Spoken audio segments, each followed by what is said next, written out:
today. Excited to bring you this content, and hopefully, this is content that you will be able to use at your companies. We have two simple goals this afternoon. So, one of those goals is to learn how the introspection tool works. A lot of you have indicated that you want to enhance your workplace culture and you're looking for innovative tools to do that. A lot of you are looking to enhance your diversity and inclusion initiatives and efforts.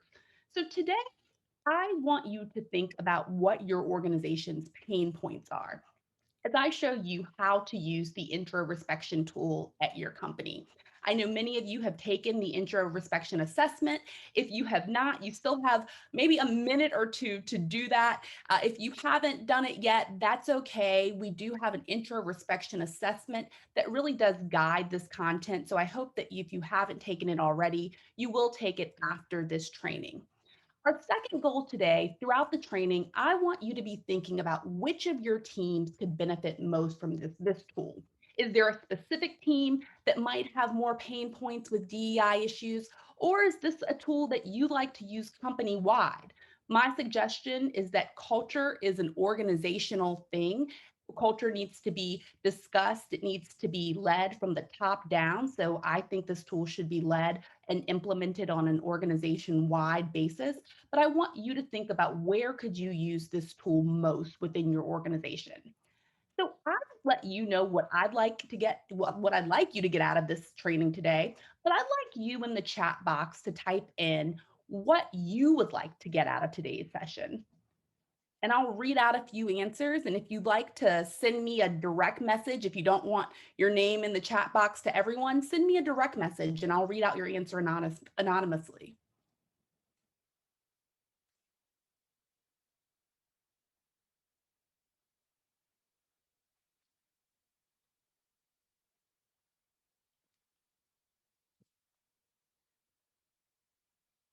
Okay, Lori said how to apply to D&I work. Excellent.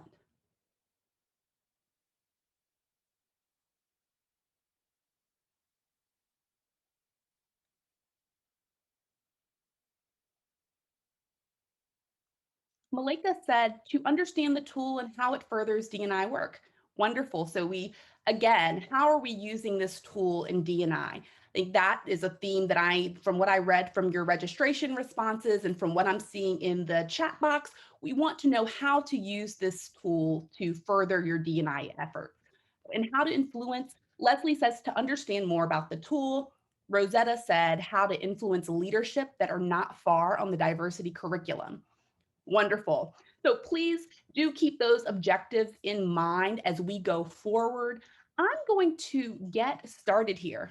I'm an attorney, so of course I have to do my job and read disclaimers. We write these things, we have to use them. So let me read this to you. This presentation discusses legal developments which are intended for informational and educational purposes only. The information contained in this presentation is not intended as legal advice, and it should not be construed as legal advice. This presentation does not create an attorney-client relationship between you and me and or the Childress Firm. So now that we've gotten out of that out of the way, who is the Childress? What are our ground rules? We want to treat everyone with respect and civility. That's a ground rule that's going to be enforced during this training. If there are any inappropriate comments that are made during the training, we will have to remove you from the training. Second, there are no wrong answers. This is an open forum. We're learning more about inclusion. We're learning more about how to create a respectful workplace. So please do feel free to participate. Please actively participate. I want you to get the most out of this 2-hour session. I know that you are very busy people, so I want this to be a substantive learning experience for you. So again, no wrong answers. We're all here to learn from each other. So before we jump all the way in, who is the Childress Firm? Let me introduce myself. I'm Jessica Childress. I'm the managing attorney of the Childress Firm. I am an employment law firm based in Washington, D.C.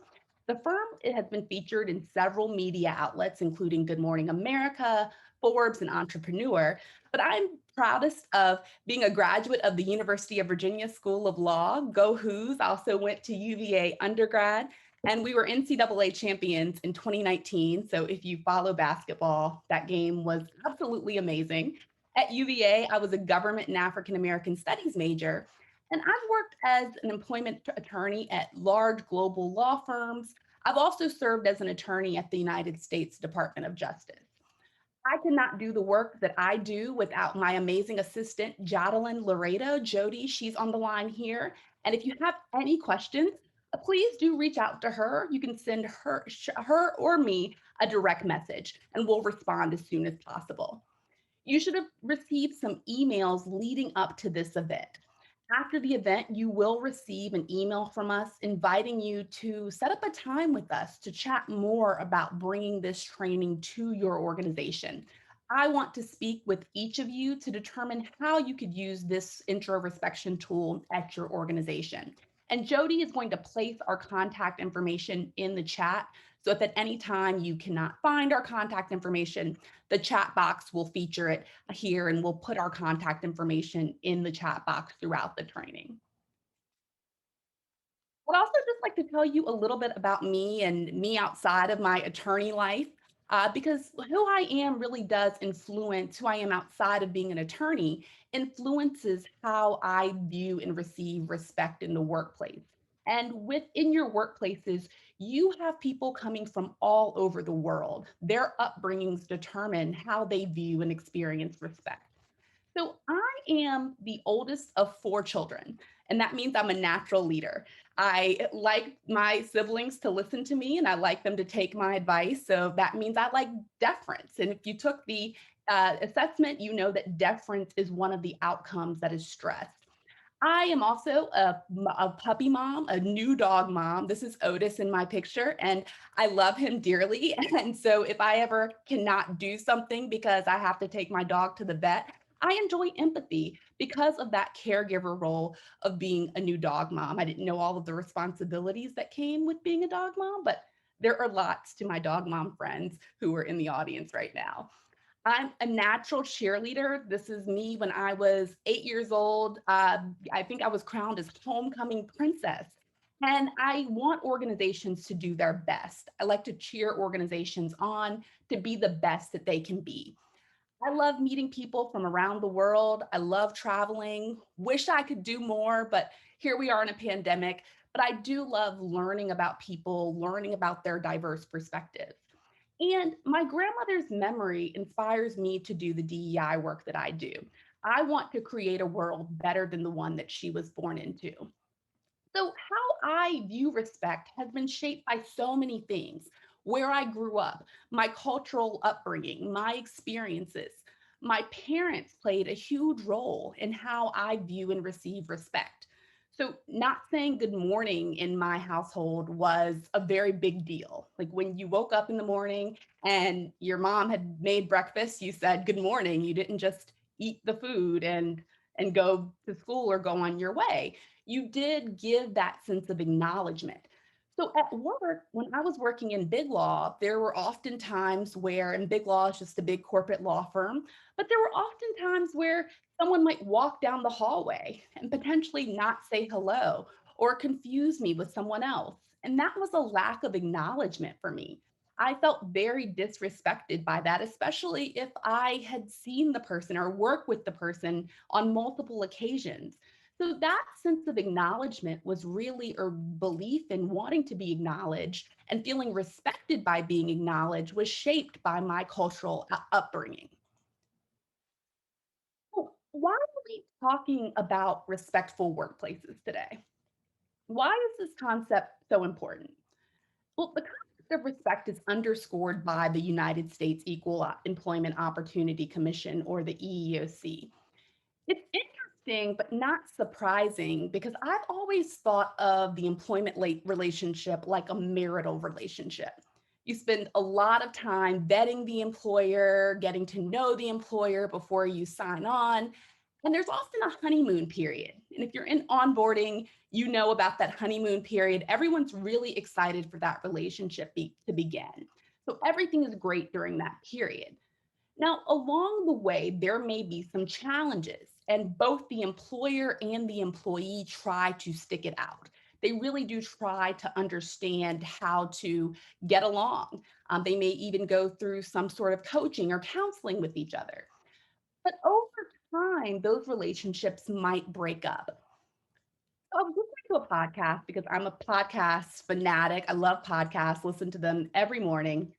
And in this one particular podcast, the host was talking about a writer, Mark Manson. He's a famous writer, famous author, and on his website, he put out a call for readers who had been married for at least 10 years.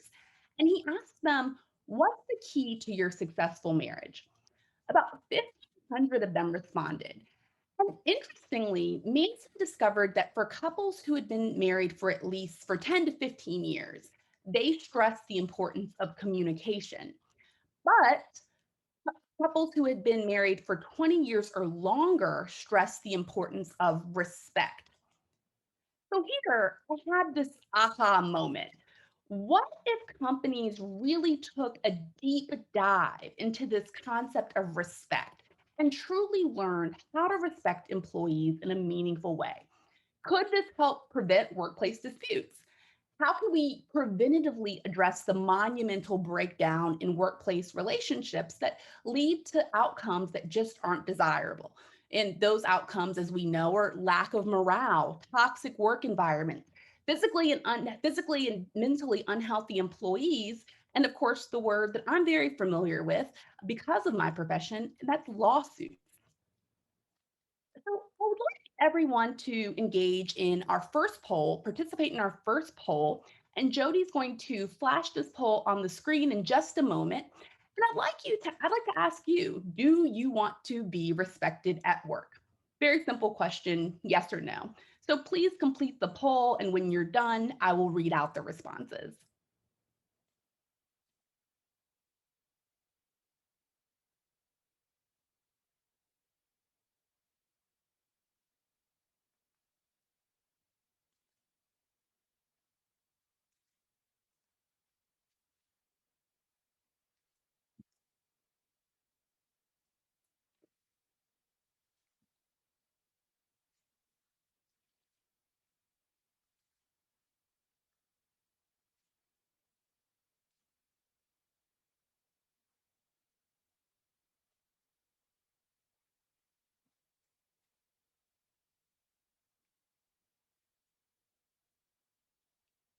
Okay, so waiting for one more person.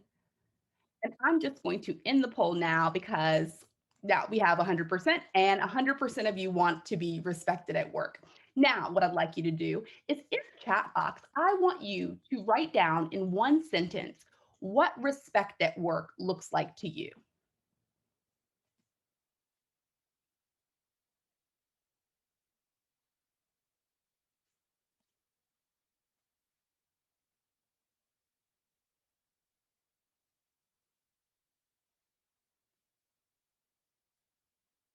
And I'm going to read out those responses.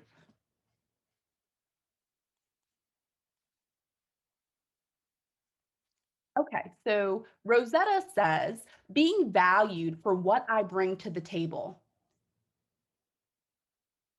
Lori says, caring about my contribution. Leslie says, being informed and having input into the matters that affect my job.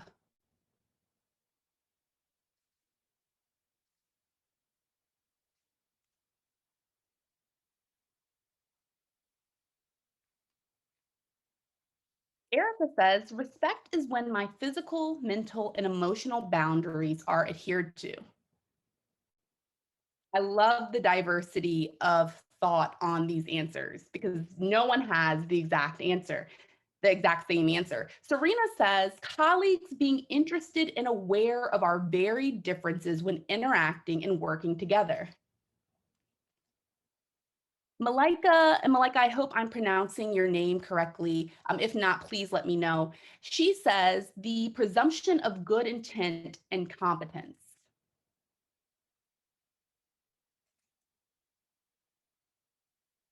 All right. These are excellent. I could just inquire about this subject all day because I'm so passionate to hear how everyone views respect. And of course, this is what we're talking about today. My theory here is very simple. Everyone, and you have proven this theory, everyone wants to be respected, but you all have very different ways of viewing respect.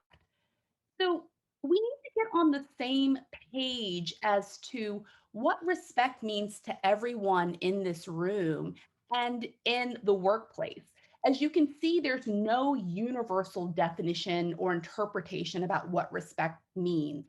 So, in that case, if there is no universal definition, how can we ensure that we're treating people in the workplace the way that they want to be respected? How can we ensure a true sense of belonging if we probably have never asked this question in a real substantive way? How do you want to be respected? I've heard outcomes that indicate that you want to be acknowledged, that you want your boundaries respected, that you want your cultural differences respected. These are all various varied ways of viewing respect. So in the first breakout room, I would like you to, and Jody is going to break us out into these rooms in just a moment. I would like you to ask yourselves, and we're going to break out into two breakout rooms. As a child, how were you taught to respect others? What behaviors were disrespectful? And how have those lessons influenced the way that you view respect at work? And we're only going to take about 5 minutes to discuss. So please make sure that you go in ready to discuss and participate.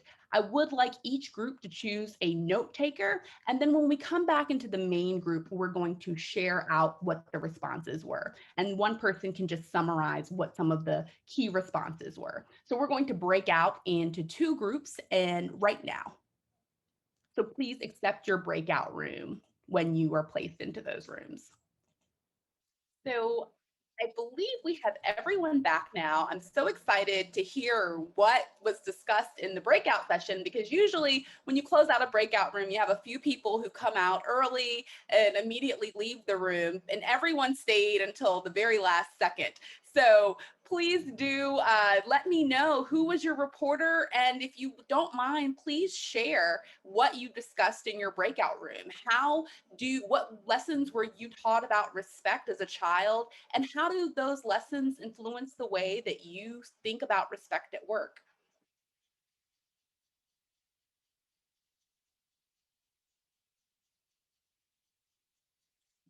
We had a really rich multicultural group that had just wonderful insights, a lot about cultural hierarchical, sort of an overwhelming elders get respect, and with that, elders earn the ability to discipline. With that, we had some deference discussions about age, male, uh, and interesting about biracial family, Latino, excuse me, Filipino and white. The Filipino mother took sort of the lead in disciplining. The father supported. Uh, there was an acknowledgement of mannerly elders, respecting elders, elders having the right to discipline, not talking back, and understanding our place in the culture, but more than anything else, age related. Very, very interesting. I also remembered the discussion growing up about not talking back. And so when I was in law school, it was very interesting because the Socratic method was actually valued in law school. You would come back and with a response, and it was a back and forth dialogue. And so not talking back, I always thought about that lesson of respect and how that influenced the way that I showed up in the workplace. Are you contentious, or is it seen as contentious if you are talking back? And so I think that that's just a really interesting insight. I definitely see where there is deference, different cultural groups respect deference. So let's talk about that. As you could see from your breakout discussion, the way that we view respect is shaped by our personal backgrounds and our cultural upbringings. Sociology understands culture as multifaceted. So it's our languages, our customs, our beliefs, our rules, the arts, our different knowledge, the knowledge that's passed down from different generations in our family, and our collective identities and our memories as collective groups. We all grow up in different cultural groups. Everyone has a different cultural group that you grow up in, whether that's your geographic group, your school group, your religious group, your racial group, your religious group. We all have a culture. So, because we're individuals with different upbringings, cultural norms, and experiences, when we discuss being respectful, how can we make sure that we're treating people in the way that they view this term? So, this is why we have to ask the question to each employee: how do you personally view respect? We can't have truly inclusive, respectful workplaces when we don't have an individualized discussion about respect. I was always taught the golden rule: treat people the way that you want to be treated. But what if the way that I want to be treated is not the way that my colleague wants to be treated? Think of the time when you were at work and you were really trying to respect your colleague, but you just missed the mark. You were totally off base. What happened in that situation? Did you say, "I'm sorry, I didn't mean to offend you"? Maybe that was the truth. Maybe you did not mean to offend your colleague, and I'm sure that that was the truth. That's why we have workplace disputes, because we see situations in different lights and from different perspectives. But the other reason why you may have offended your colleague is because you just did not know how they viewed respect. Perhaps the way they showed respect or received respect is just very different from the way that you show and receive respect. So, if we all have a different way of viewing and receiving respect, how can we ever have workplaces where everyone feels that they can belong? We all say that we want to be respected, but do we know what that means to our colleagues? So, it's time to do a little introspection. Introspection, I'm sure it's the first time you have heard this word before getting a correspondence from either me or Jody. You'd probably never heard this word. So, what is it? It's the act of looking into or examining one's own minds, feelings, etc., regarding how he, she, or they experience and exhibit respect. So you have likely taken your introspection assessment. And again, if you haven't, please do that after the training. And this provides a ranking of the weight that you place on various aspects of workplace respect. These outcomes rank how you value the following aspects of respect at work: acknowledgement, empathy, transparency or honesty, loyalty or commitment, support, deference, interest, gentleness or warmth, privacy, cultural awareness or wokeness. These outcomes reflect how you feel most respected at work. So, we're going to do a deep dive into what these outcomes actually mean. Why is it important, though, that we behave according to our colleagues' introspection outcomes? Well, first, we know that workplace instability often acts as a gateway drug to workplace harassment. The EEOC former chairman Kai Feldman made this statement in 2018. We know that instability really does breed harassment claims. The Harvard Business Review notes that employees who feel respected are more grateful and loyal to their firms. 80% of employees treated uncivilly spend a significant amount of time thinking about the bad behavior, and almost half of those employees reduce their efforts at work. 54% of employees reported that they do not regularly get respect from their organization's leaders, and those who feel respected are 55% more engaged.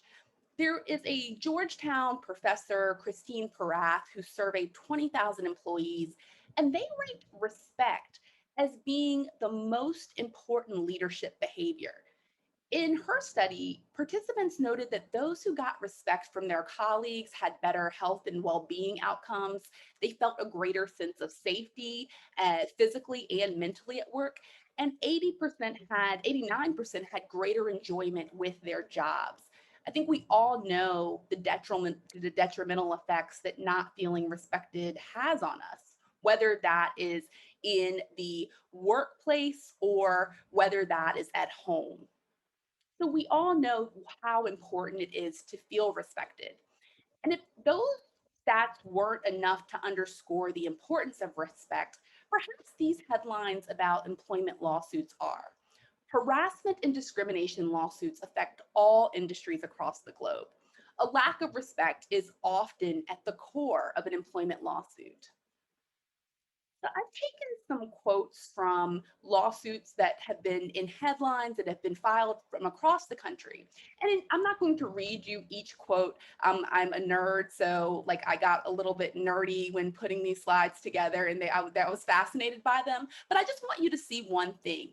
I want you to see how each of these quotes from these cases, these very important cases, talk about a plaintiff's feeling of a lack of respect.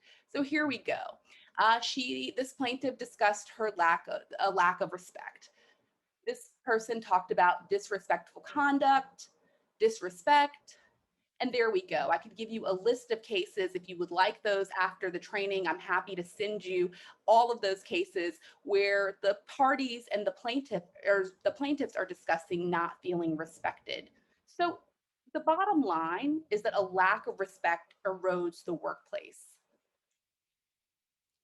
Now that we know the importance of respect at work, let's discuss your introspection outcomes. If you have your introspection report, please take that out and please take notes in the section of your textbook that you received or on a piece of paper regarding the comments that come out of this discussion.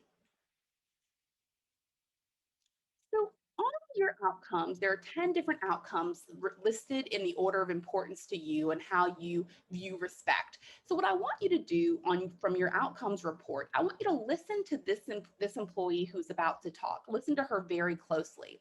And after the video, in the chat box, I want you to type into the chat box which outcome you believe which top outcome you believe this employee has based on her comments. My leadership team recently spotlighted my research on heart diseases.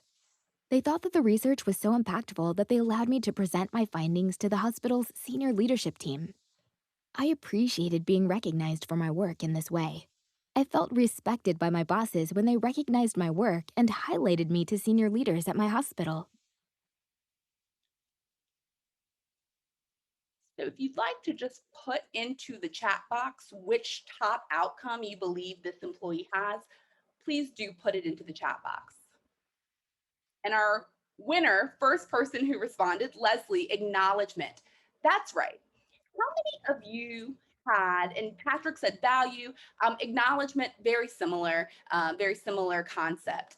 How many of you had acknowledgement as your top outcome? If you could, let's flash poll number 2.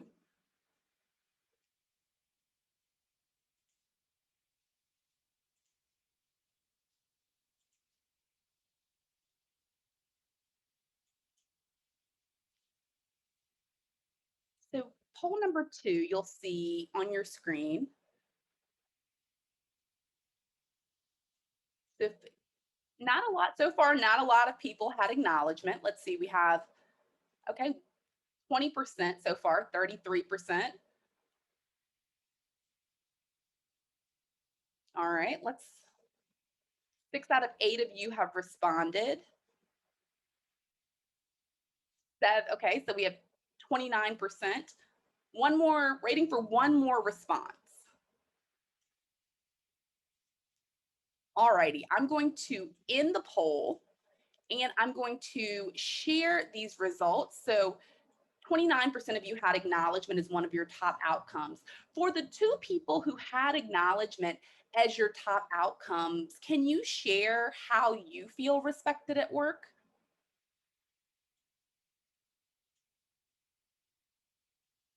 If you feel comfortable.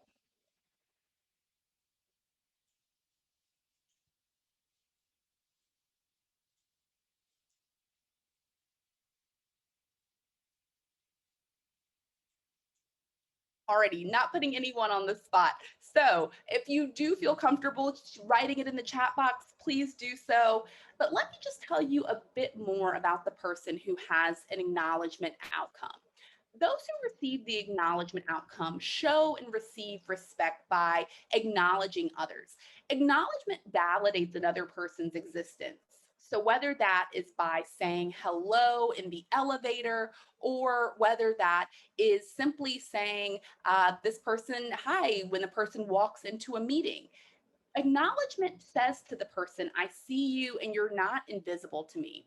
It's uncomfortable for people to feel like they are invisible because people want to be seen. The interest outcome is closely related to this outcome. For me, again, as when I was a big law firm associate, some partners were the stereotypical partners that you saw on corporate law shows. They might have been very, very stern, no smile, walking down the hallway. So when someone walked past me in the hallway, I'm from the South, I just expected to say hello and be equally acknowledged. I felt very small and disrespected if the person kept walking without acknowledging my presence. So acknowledgement was one of my top outcomes. Ways that you can really show respect to someone who has the acknowledgement outcome are very simple. Returning a phone call or email, or acknowledging that you've received the person's correspondence, recognizing their birthday or special achievement, recognizing when they're having a bad day and showing them some form of grace. Making sure they're invited to team events, making sure they are included on all of the company's emails. Ways that you could disrespect them are taking credit for their work, or not including them on team emails, not soliciting this person's input on team projects, or perhaps mispronouncing the person's name. I think names are very important, and it's a sign of acknowledgement to make sure that you are properly pronouncing a person's name. So these are just a few ways to really respect persons with the acknowledgement outcome. Now listen to this employee closely. And again, in the chat box, type which outcome you believe she has based on her comments. My team knows I'm really sick and can't get out of bed. I've told everyone that my entire body hurts and that I just need a few days to get well, but no one seems to care. Can't they put themselves in my shoes for just a second? I feel so disrespected.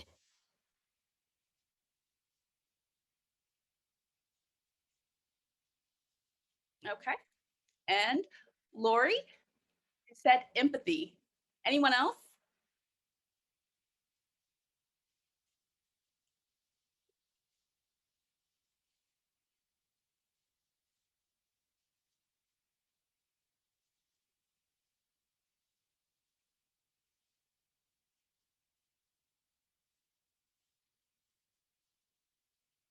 All right. Leslie also said empathy. And that's correct.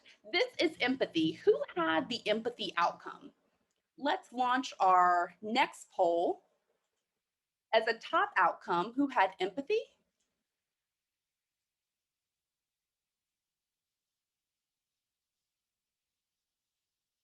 All right. So far, empathy is winning.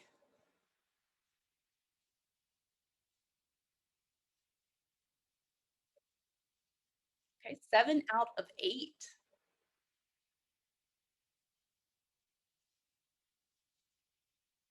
All right, I'm going to end this poll now, and I'm going to share the results with you. So 5 of you said that empathy was one of your top outcomes. I would love to hear from someone. Tell me, what does that mean to you? What does empathy at work mean to you? How can we respect you based on the empathy outcome?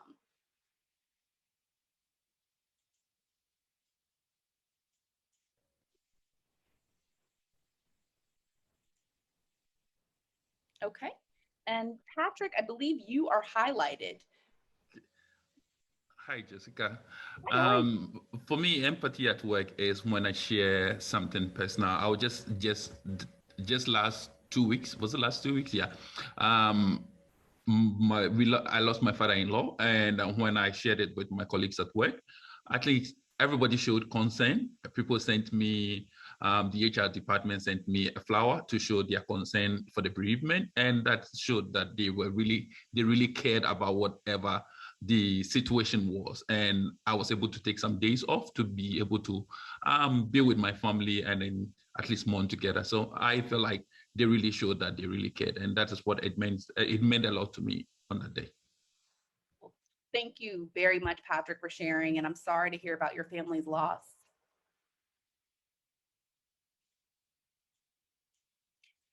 Anyone else with the empathy outcome?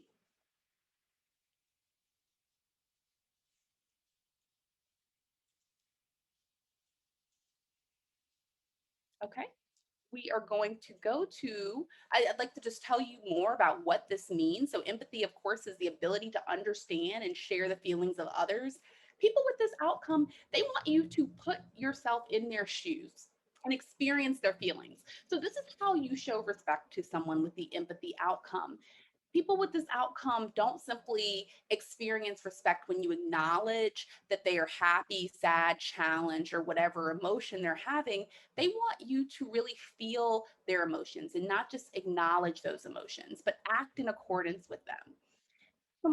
Some ways, example ways to show respect to people with this outcome are repeating something that they've expressed to you and deeply reflecting on this, discussing your reflection, and acting in a way that demonstrates that you're feeling similarly or you can understand their feeling. Not being judgmental regarding the challenges that this person's having, asking the person how you can be supportive, and truly willing and able to offer that respect. Some ways to disrespect this person are shrugging them off or gaslighting them when they come to you with a challenge, not really taking those challenges seriously. Discussing your own problems and feelings without expressing concern about the feelings of this other person. Let's now listen to this employee. And again, please write down in the chat box what you think their outcome is based on their comments. I always feel like a member of the team because my boss, Brian, always makes sure that I'm included when he's giving the team key updates that affect my work. Okay. So in the chat box, please write out which outcome you think this person has as a top 3 outcome. All right. Serena says transparency. Leslie says transparency. I'll wait for one more.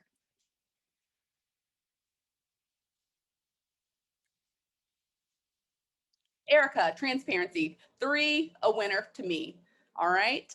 So, transparency, this person really values having information about what affects them within the company. I know that when I asked initially, how do you feel respected at work? Someone said they want to know what's going on. And that to me said this person has a transparency outcome. How many of you, we're going to launch our next poll, our poll number 4, how many of you had the transparency outcome? You'll see this poll on your screen. A lot of transparency so far. Okay. All right. So it's close. There's 7 people. So let's see, I'm going to end the poll now. You've all answered, sharing the results here. And 57% of you said that you had the transparency outcome. So those 4 people, would anyone like to just share what that means to you at work?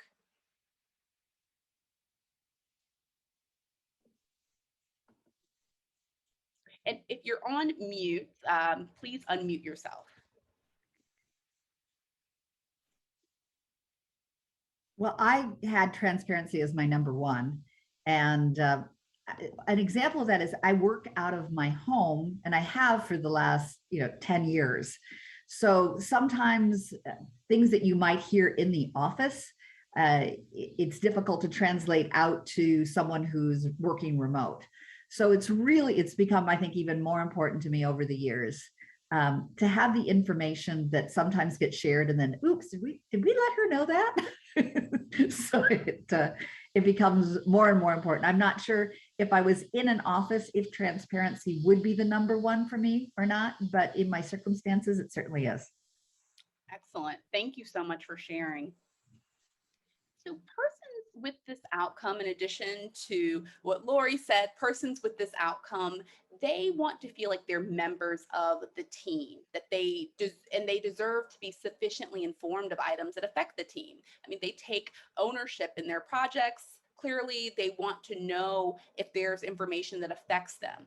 So, ways that you can show respect to persons with the transparency outcome is, again, simple. Keep these employees on all correspondence concerning items that fall within their job function. Don't make decisions that affect these employees without informing them. Keep them apprised of their performance, providing clear metrics that are being evaluated and clear explanations for why they're receiving the evaluations that they receive. Keep the employee informed of how you expect this employee to grow and develop. Some ways that this employee might feel disrespected is having no notice of a prior performance evaluation, or a performance evaluation that has negative comments prior to receiving that evaluation. Meetings involving this person and items that they're working on, not involving this person in meetings that affect that are within their wheelhouse. And then not giving this person clear expectations on performance could be a way to disrespect this person.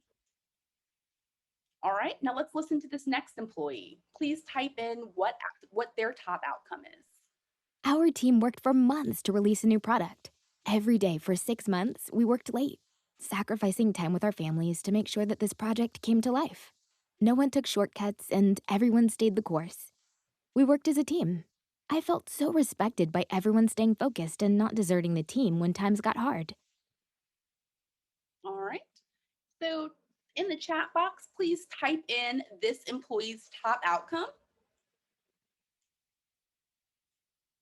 And Rosetta made a comment and said, to me, if you're not transparent, I feel as though either you do not trust me or you're trying to deceive me, which hurts the working relationship. Back to the I'm sorry, Rosetta, I missed your comment before, but it's such an excellent comment. I really wanted to read that. It does feel like there's a lack of trust. For this particular employee who just spoke, loyalty was her top. Loyalty was the outcome, was her top outcome. And Rosetta, you got that correct. So, how many of you have loyalty as your top outcome? Let's launch poll number 5.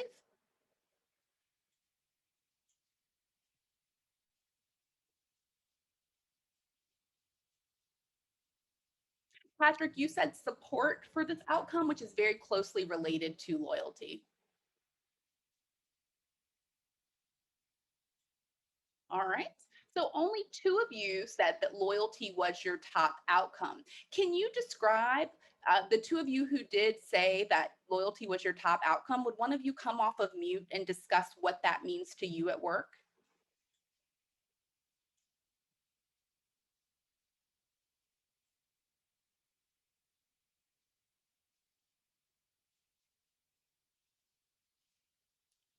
No takers, no worries. I'm going to read what loyalty means. So, loyalty is defined as being faithful to a cause, ideal, customer, or product.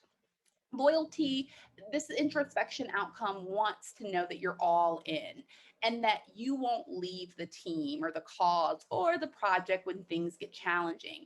This outcome feels respected when they know that you can rely on that they can rely on your word. They want to know that there's no I in team. So, some ways to respect persons with this outcome are to stand up for this employee when their ideas are being challenged in a meeting. Stay committed to the cause that the team is working on. Do what you say. Promote from within the team if you're a manager. Share professional development opportunities with persons who have this outcome. And make sure that they're trusted with challenging tasks and allow them to make mistakes and grow. That's how you can show loyalty, that you know that if you have a junior person on your team, but you understand and see potential for growth, being loyal to them, it's important to give them opportunities to make mistakes because that shows your loyalty. Now let's listen to this employee and let me know what her top outcome was.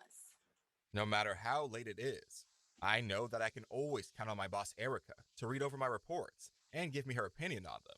She works hard to make sure that everyone on my team has the tools that they need to succeed and to move up within the company, even if that means that she has to work late to help us.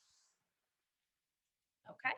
So in the chat box, please type in what this employee's top outcome was.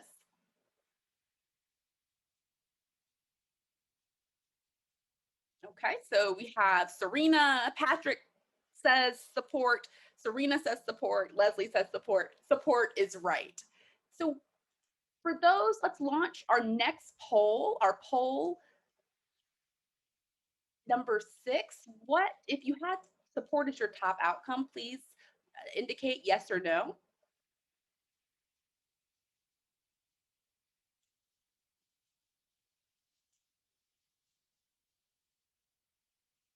Okay. Only one person so far, 2 people with support as one of their top outcomes.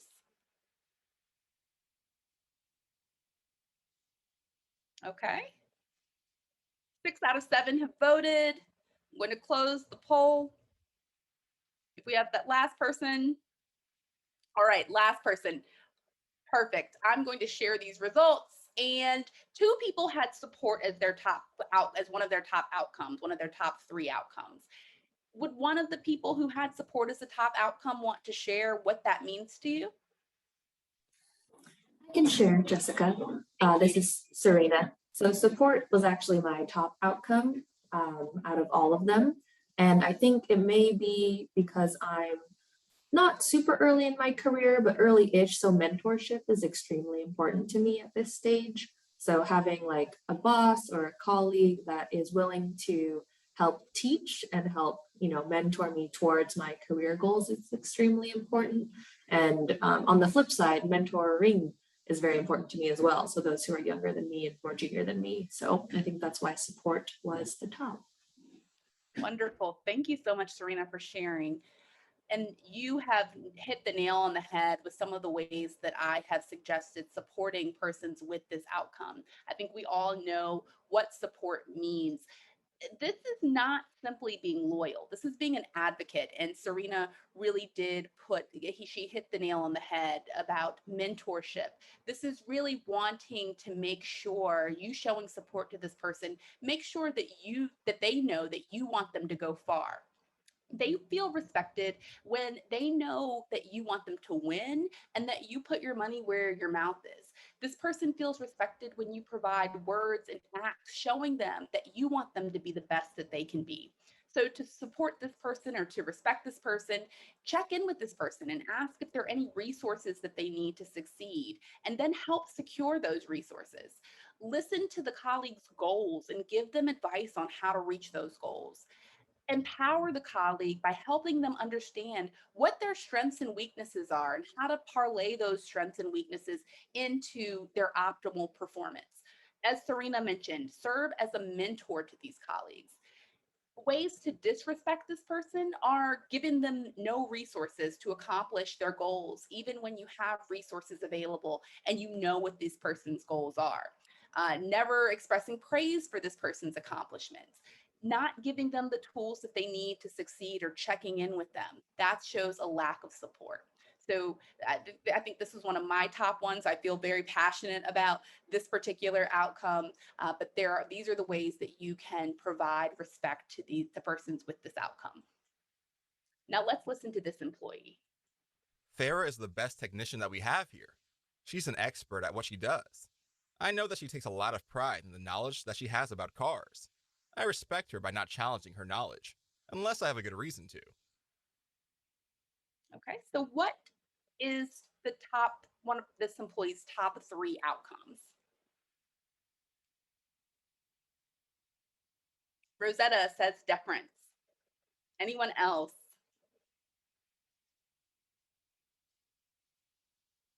All right, Patrick says deference, and deference is the winner. So, what does this mean? This person wants their authority, expertise, title, and experience respected, trusted, and recognized. How many of you had deference as a top outcome? Let's place poll number 7 up, please.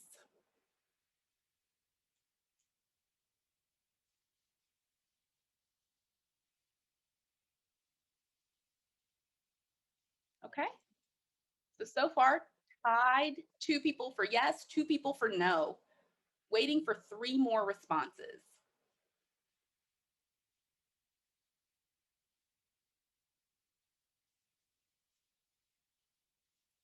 Okay.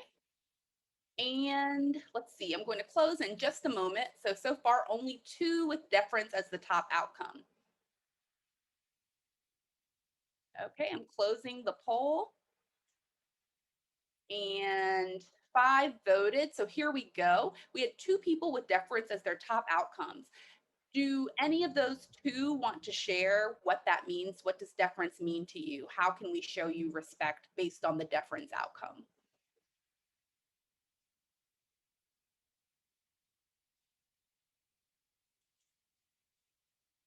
Serena, I'm not sure if you're highlighted from my vantage point. Would you like to share or? I have 0% on deference, Okay, so no probably worries. not the best one. I did get quite a bit on deference, and maybe it's because I'm old. Never that. Lori, did you want to share what deference meant to you? I was just teasing it. Maybe it's because I'm older. Who knows? I'm not sure. I mean, maybe it's the way that when we were talking about growing up, and respect is shown through deference. Okay, excellent. Well, what this means is that you want to make sure this person doesn't want to be challenged without a real reason for being challenged. When the person with the deference outcome speaks, you should listen to this person and trust their process. You should make sure that you let them take the reins in a project that they're the expert on. In many cultures, showing deference, especially to elders, is a sign of respect. I don't know how many of you have read the book How to Win Friends and Influence People by Dale Carnegie. Just a show of hands, you can raise your virtual hand or your physical hand. Lori, Serena, Latanya. It's one of my favorite books because it does really stress a lot of the principles that come out of this particular training. One of the things that Mr. Carnegie asserts is show respect for the other person's opinion. Never say you're wrong.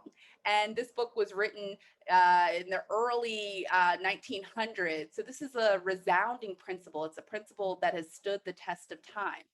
Carnegie wrote, you can tell people they are wrong by a look or an intonation or gesture, just as eloquently as you can in words. And if you tell them they are wrong, do you make them want to agree with you? Never.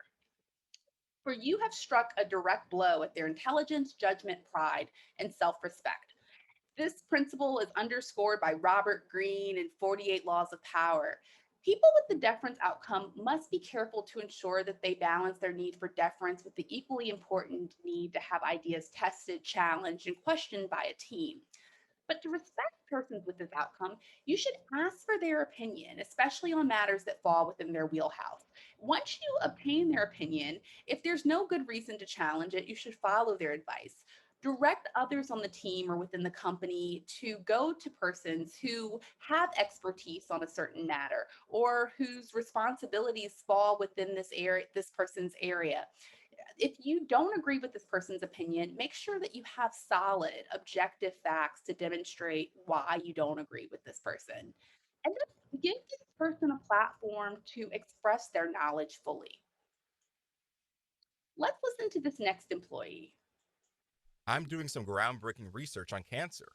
My colleagues always express interest in what I'm working on because they know my research means so much to me. I feel so respected when they ask me about my research. Okay. Now, what is this person's top introspection outcome?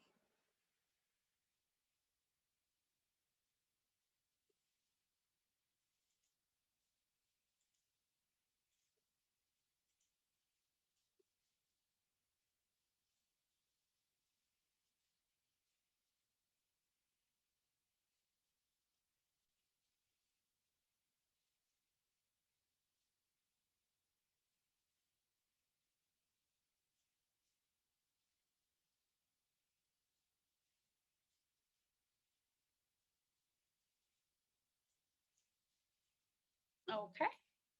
And any takers for this one? Interest. Rosetta said interest. Perfect. Yes, Interest, that is exactly what this is. So people with this outcome feel respected when you show and express interest in their families, in their dreams, and in themselves. If you've never inquired about anything concerning this person, chances are that this person will see this as a sign of disrespect. This concept of interest is highly researched for its efficacy in building human relationships.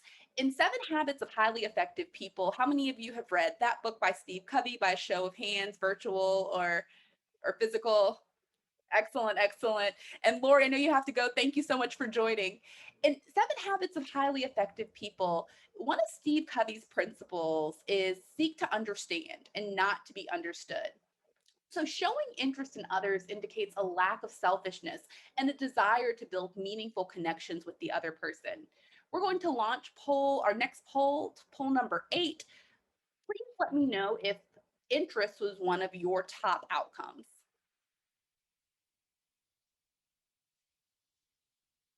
Okay, 2 people, 3 people.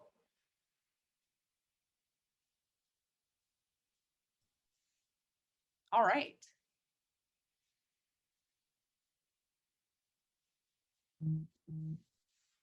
Okay. And And I'm going I'm only abstaining because I missed that part of it, so I don't want to.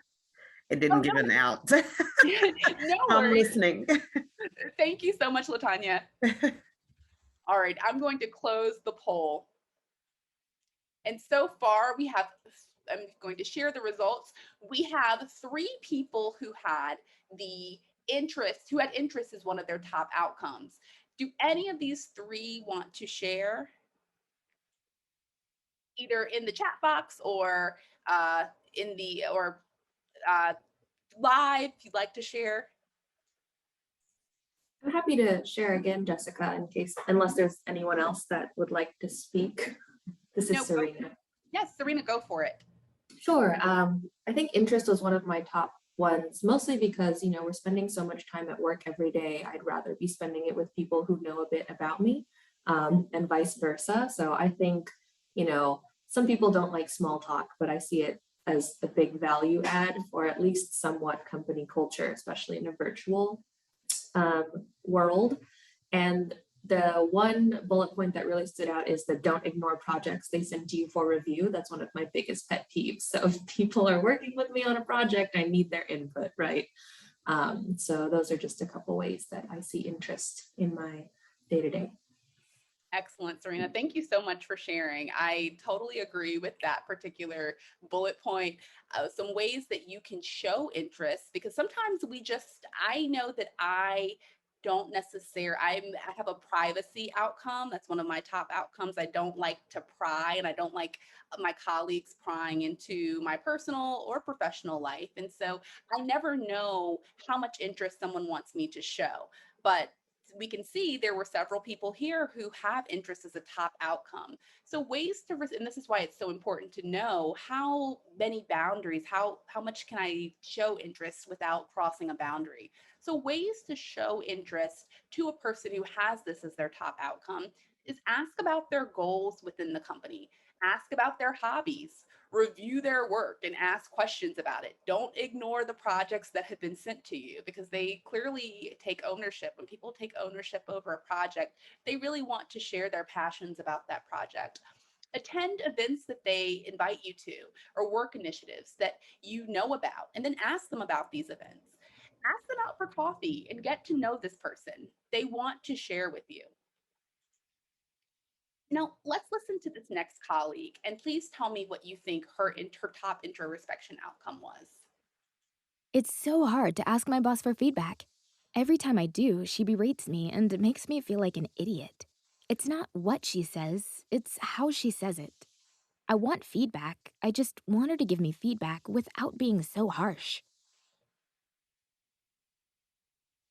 Okay, Serena says gentleness, warmth. Leslie agrees with Serena. And Rosetta agrees, and I also agree. This person's outcome is gentleness and warmth. How many of you had gentleness, warmth as one of your top outcomes? Let's launch poll number 9.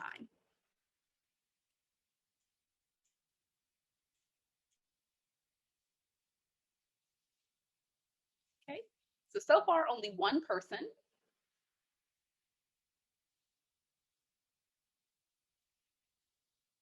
And I'm going to close the poll in about 5 seconds.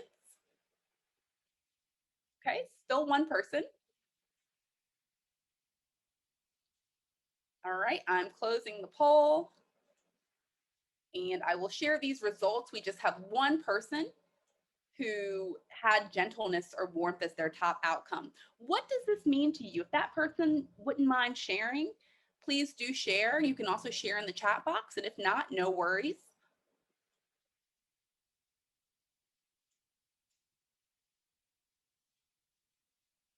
Okay. Well, let me tell you how this person is, how this person wants to feel respected.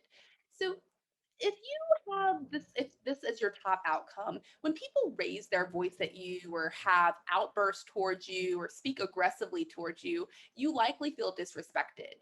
Give this person an opportunity to digest what you're saying. If you're a fast talker, don't overtalk this person. That's one of my pet peeves. And when I see in meetings when people are being overtalked or interrupted, I think that that's just a sign of disrespect, and people who have this outcome genuinely feel disrespected when they're interrupted. Give this person the time and the space to reflect and then offer an opinion. One of my favorite partners that I worked for, he was an amazing mentor. And when I would go to him with a project, he was just a very gentle soul and had a gentleness, warmth, aura about him. And when I would go to him with a project and offer an opinion or ask a question, he would spend about 30 awkward seconds reflecting. And I never knew if he didn't hear me or like what was going on in those 30 seconds. And I would keep talking and he would ask me to wait a moment. And so I realized that perhaps my overly zealous, young associate wanting to offer an opinion and offer feedback, that just wasn't the way that he communicated. I saw in his interactions with people, he was just very, very genteel. Even when we were dealing with cases with opposing counsel who might have been very cantankerous and rude, he was still very gentle. And that was the way that I believe he gave and exhibited respect. So making rude jokes around this person, using profanity around this person is likely going to make this person feel disrespected. To respect this person, don't yell at them. Really watch your tone. Stay lighthearted, even when you're in an intense moment. Stay calm. Staying calm, even when you're under a deadline, really makes this person feel respected. All right, we're getting into our final outcomes. Listen to this person and tell me what you think their introspection outcome is. When I told Nadine that I don't like her asking questions about my personal life, she immediately stopped asking me these types of questions. I'm a very private person, and I feel respected by her respecting my boundaries. All right, so type in the chat box what you think this person's top introspection outcome is.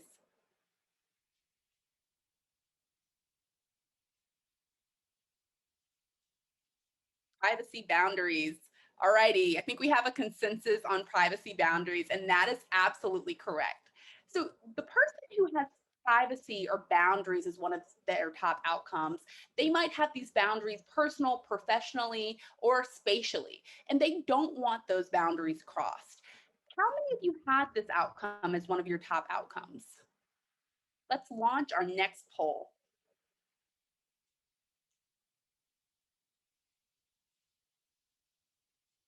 Okay, so far 3 said no. I'll keep the poll up for a few more seconds. So far 4 said no. Okay.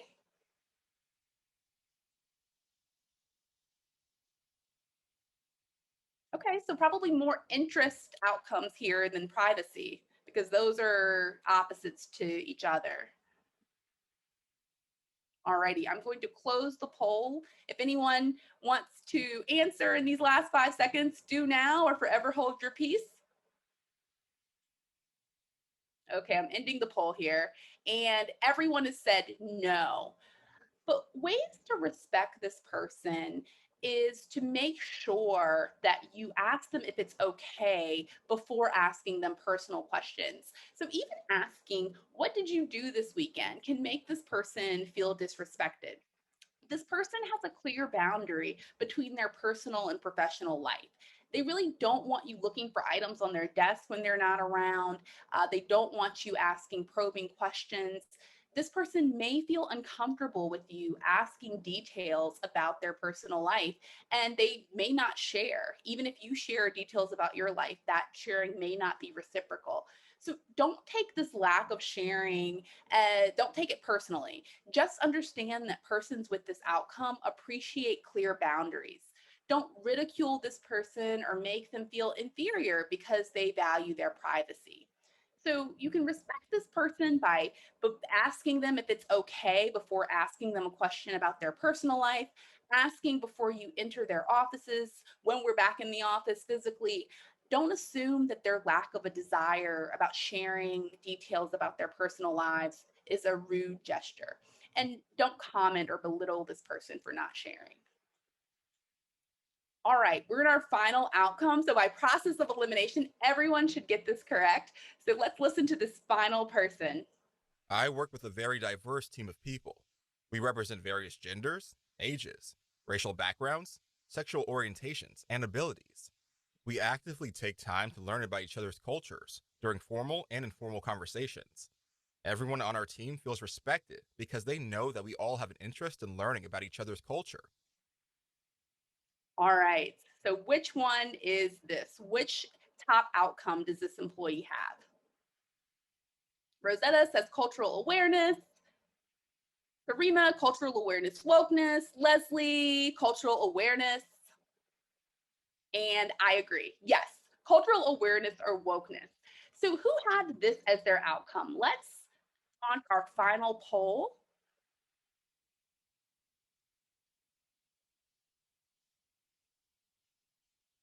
Okay, so we have 3 people so far. Okay, anybody else? We have 5 out of 8 who have responded. Okay, 67% of you said that this was one of your top outcomes. Okay, I'm going to, so 6, we have 2 more people. Okay, I'm going to end the poll and I'm going to share the results here. And if any of these 4 would like to share, please do share. What does cultural awareness or wokeness mean to you in the workplace? How should people, your colleagues, how should they respect you based on that outcome?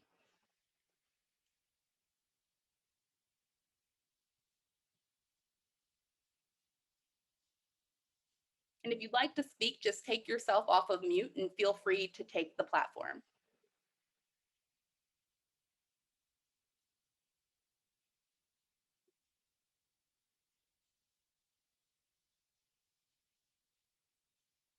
Okay. I think I see Rosetta typing, so I don't know if, so I'm going to, and Rosetta, I know you've put some comments in and I come back to, I've seen them later, so I want to make sure you have time to put in your response. Okay, so Rosetta says, those things at times determine how to best interact with me and gives me an understanding of where I'm coming from or my opinions. Awesome. So really, this is what I see a lot in this outcome is it's really a conglomerate of many outcomes. And I'll talk about those in just a moment. Patrick says, we host cultural events to learn about each other's cultures. Yes, indeed. I will share a personal story just based on cultural events and cultural awareness or wokeness in just a moment. Serena, you were highlighted from my vantage point. Would you like to say something? No, I'm unsure why I keep getting highlighted. Sorry. No problem. Okay, so let me talk more about cultural awareness or wokeness. This outcome combines the outcomes of empathy, interest, acknowledgement, and support, but it's specifically focused on the awareness that a person exhibits with respect to the social experiences or cultural experience of diverse groups. The person with this outcome wants to know that you're learning about the history that shaped the cultural experiences of this person's community. This person wants you to be an ally when their cultural group is experiencing a challenge or a celebration. This person feels respected when you express empathy over something that you've seen in the news that may have adversely affected this person's social group or cultural group. So, ignoring the milestones, traumas, or lived experiences of persons that have endured certain cultural challenges, traumas, or lived experiences can be disrespectful to people with this particular outcome. I know that when I was working in a corporate setting, we had a Black History celebration one year, and the entire organization was invited to participate, and I was the only person to come. And to me, that it was my history and my culture is very important to me. This particular moment was very important to me, and I actually helped plan the event, and no one came. It was after hours, and so for me, that exhibited a lack of respect. So ways to respect the person who has the cultural awareness or wokeness outcome really is coming to or having, number one, having cultural events that celebrate this person's culture, and not only having and hosting them, but then coming, celebrating those events, asking questions about this person's culture, using the politically correct language to describe persons from this employee's cultural group, and then being an ally when you realize that someone within the organization is saying something negative about this person's cultural group, or just a few ways to respect the cultural awareness wokeness outcome. So now that we've gotten through the outcomes, we're going to go into our final breakout session. And we have just enough people here where we can, let's see, we'll put you into two groups. And if we, I believe last time we were only in one group. So if that happens again, I think it's small enough that we can share intimately. But I would like you to discuss, were your introspection outcomes accurate in the way that they rank how you feel most respected at work? I also want you to discuss how you can open the lines of communication with your colleagues to share your introspection outcomes with your colleagues. And then how do you plan to use the outcomes in your workplace? So I want you to go into your breakout sessions. We're going to break you into those sessions now. We'll come back in about 5 minutes and share back out with the group. And please choose a reporter to report on behalf of your group. All righty, welcome back, everyone. I'm excited to hear what you discussed. Again, this group must have been discussing a lot because you all waited till the very last second to come back in, and that shows me that you guys were having a lively discussion. So let's hear from your reporter from group number 1. Tell me how you plan on opening up lines of communication to discuss your outcomes with your colleagues, and then how you plan on using those outcomes in your workplace.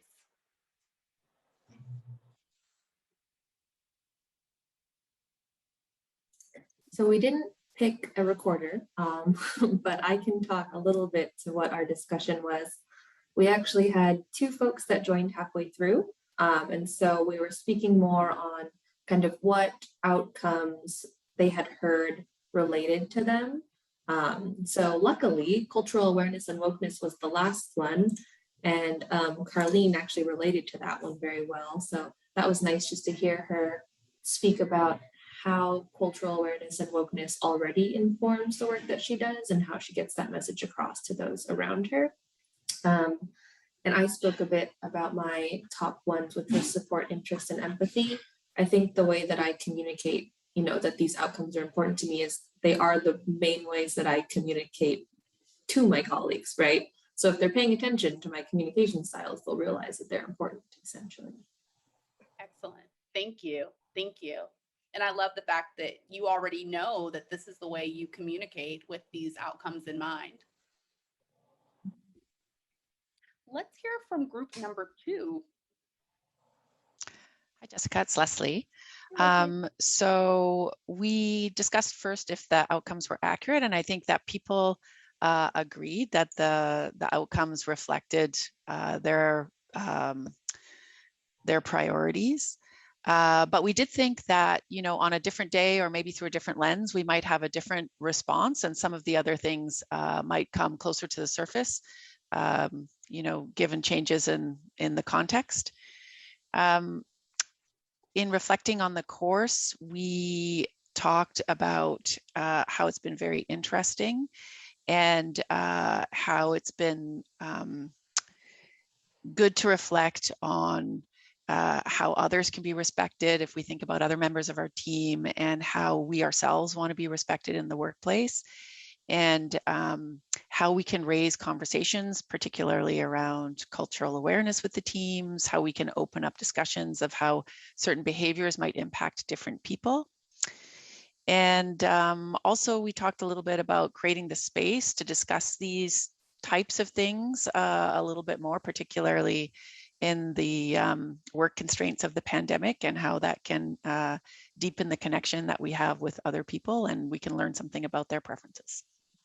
Excellent. Thank you. These are awesome insights. Thank you so much for those. Let's talk more about using the outcome. So here's a checklist you can, and you each have discussed ways that you can bring out the outcomes during just normal conversation. Serena talked about how she uses the outcomes, or at least they're kind of in the back of her mind, maybe subconsciously, when she is communicating. But here are some other ways just to be proactive. Articulate the outcomes to your team. And this checklist is also in this student textbook that you receive. So no need to take a screenshot or write down all the notes here. It's in the student textbook. So please do reference it. Have you articulated the outcomes to your team members? That's one way to open up the lines of communication. Also, have you asked your team about their outcomes? So I know that this is your first time taking this program and this course, but if you were to employ it, you would want to ask your team members, what's your outcome? I think that's a way to open up lines of communication, especially with team members that you might not talk to frequently. It's a conversation starter. It's not necessarily the, what did you do this weekend conversation, or it doesn't lead to an awkward conversation because you've had a shared experience. Now you're talking about things that are probably deeply meaningful to you. Have you carved out time, if you're a supervisor, to learn your team members' outcomes, so that perhaps you can determine how you can have more substantive conversations and build deeper relationships with your team members? Have you made sure that team members feel comfortable talking to you about your outcomes? Because these are personal conversations. This whole exercise was an exercise in introspection, and that is what introspection is. It's introspection about this term and this concept, respect. So have you made space? I believe Leslie talk about making space for these conversations. So have you made space to have these conversations in which employees feel comfortable having these conversations? And then in the past week, being intentional, have you acted in accordance with these outcomes? If you're managing a large team, it's hard to think about who has what outcome, but perhaps asking team members on a Zoom call to rename themselves and have their initials of their top 3 outcomes in their name. Just one way to be intentional. You can be creative in the way that you employ the outcomes in your workplace. Have you taken time out of your schedule to really sit down and, again, learn your employees and your team members' outcomes? These are just some simple ways, intentional ways to use the outcomes at work. And then also, how can you use these outcomes to be an ally? The outcomes are meant to create a more respectful workplace where everyone feels respected and where everyone feels a true sense of belonging.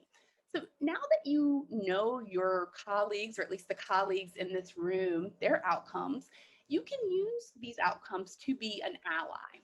Don't forget to use these outcomes to be an ally. It's important to be familiar with the outcomes so that you know how people want to be respected at work. So, for example, if you know that someone's outcome, their top outcome is privacy, and you hear a person asking the person with the privacy outcome, hey, are you married? Do you have children?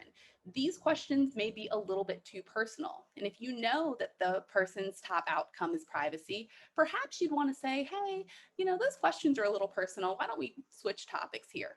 That's one way to be an ally by using the outcomes. If you know that a colleague's top outcome is acknowledgement and no one notices that a person is trying to make a point during a meeting, in Zoom meetings, it's almost impossible for people like me who don't like to over talk someone or interrupt someone.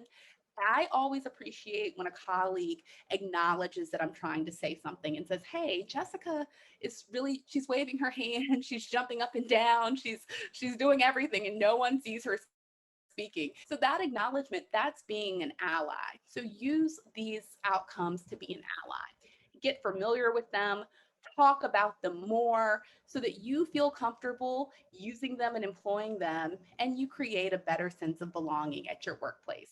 So this is a major step towards building more inclusive and respectful workplaces. And I sincerely thank you for going on this introspection journey with me today.